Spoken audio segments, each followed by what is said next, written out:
Good morning, guys. Tony Maritato here, licensed physical therapist, and in today's video I'm going to take you through 7 of my favorite shoulder stretches as a warm-up for pickleball. Whether you're going to a pickleball practice, whether you're playing a game, these 7 stretches are going to hit all of the components of the shoulder. So let's begin with what's called the posterior capsule stretch. Now this is really common in golf. You'll see somebody reach across the body, they'll kind of cup the elbow. They're bringing the inside of this elbow to the front side of the opposite shoulder.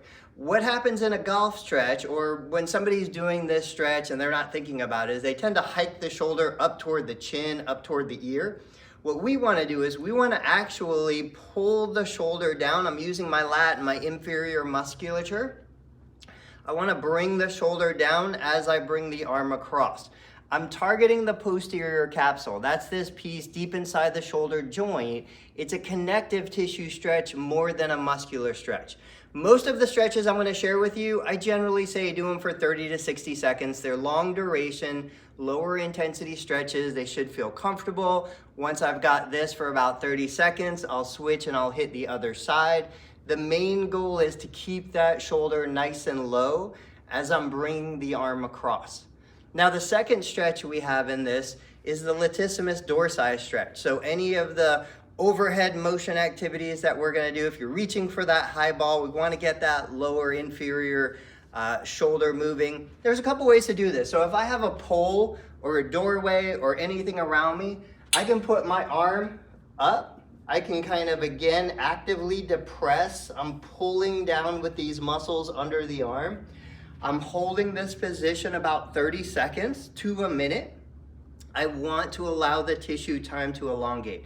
You know, when you first put a stretch on, the muscle response, specifically the muscle spindle, is to tighten, to restrict. The muscle doesn't want to tear apart.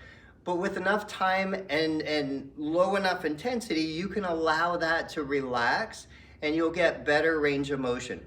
So when I'm stretching the inferior shoulder, the latissimus dorsi, I put the arm up, I kind of pull down so I feel it through here, 30 seconds to a minute. Then we're gonna do a pec stretch. So the anterior chest, front of the shoulder, I could do it with the arm straight, I could do it with the arm bent, sometimes in a doorway, I could do both arms. I like to do the chest, the pec stretch, both arms open if I have something on both sides, but with the arm straight. You can do it with the arm bent, but we're gonna save that for the last stretch for external rotation. So I'm in this position, I'm turning my body into it. I can also start to get some trunk rotation, some hip rotation with this. 30 seconds to a minute again. I'm breathing deeply, I'm trying to relax. I'm just allowing the tissue to elongate, to go through the full range of motion of the joint to make sure that everything is moving really, really well. So the next stretch, we're kind of working our way down. We're gonna target the wrist. So we did, what did we do? We did across the body, we did overhead, and we did out. Now what we're gonna do is we're gonna go for the wrist, and a real simple wrist flexion stretch. You could do it with the elbow bent or the elbow straight. Personally, I prefer the elbow straight. And what I'm trying to do is I flex the wrist, my other hand comes over the first 2 knuckles. I'm applying pressure back toward my body. I feel the stretch across the front of the wrist. One of the big things that happens on the pickleball court is we need a good grip. We need to control the paddle, we need to hold the paddle, and making sure you have adequate wrist mobility will help with that gripping action. Certainly you could do wrist extension as well, but I tend to focus on wrist flexion, 30 seconds to a minute, then we hit the other side. We want to work on the thoracic spine. So a lot of us, whether we're driving a lot, working on the computer, any of those activities, we tend to flex, we tend to compress forward. It's not in and of itself a bad thing, but we also want to be able to extend. We want to be able to open the rib cage. So when you think of the thoracic spine, it's everything above the lumbar and below the cervical. And so my favorite way to work it is I lace my fingers, I put my pinkies right underneath the base of my skull, and then all I'm doing is I'm extending my elbows up. I'm trying not to hyperextend the low back. I'm just extending through the thoracic spine. Sometimes you're even gonna feel a little bit of a cramping sensation right in those muscles between the shoulder blades. That's not uncommon, that's not dangerous. It's just This is a position we don't get into a lot. And so if you see from behind, I'm extended, but I can still kind of flex and protect the lumbar spine so that I'm not overextended. The last stretch that I want to go through is a stretch for these muscles right in here. These are called the scalenes. They attach from the cervical spine down into the first rib.